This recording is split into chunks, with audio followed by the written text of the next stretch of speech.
la compréhension, élimine tout langage cherchant à décrire l'être. Cependant, le nombre de langages pour décrire l'être en manifestation est incalculable.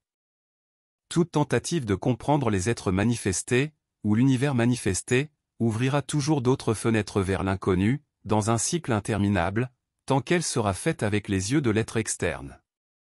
Celui qui regarde avec sincérité en lui-même, voit l'univers en lui. Il existe d'innombrables formes et formules qui décrivent l'être, son laboratoire, et son opus, mais aucune ne résoudra les questions qui appartiennent à l'être. Cependant, beaucoup indiqueront la voie. Il appartient à l'être de se donner l'opportunité de regarder par lui-même ce qui se présente devant lui.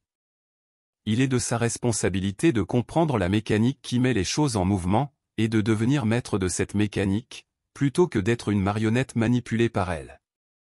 C'est le devoir de l'être de surpasser la position des choses, et de se placer au-dessus d'elles. L'intellect, bien qu'un outil précieux, doit être compris comme tel. Un instrument au service de l'être. C'est l'être qui détermine la valeur des choses, plutôt que de s'y soumettre. Sans la lentille interne, obtenue par l'attention et le soin, l'être risque dans ses évaluations, dont les résultats l'emprisonnent dans un cycle de déterminisme continu. Dans le plan dimensionnel où se trouve l'être, les signes et les orientations disponibles ne manquent pas. Cependant, le mouvement sera toujours la responsabilité de l'être, et tout résultat doit lui être exclusivement attribué, même face au paradoxe de l'incapacité qui affecte certains êtres. Comprendre ne sera possible que par l'effort.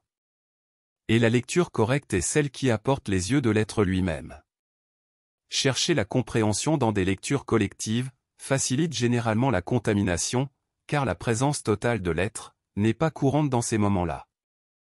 Chercher la lumière à travers les autres, c'est déléguer son propre chemin aux autres.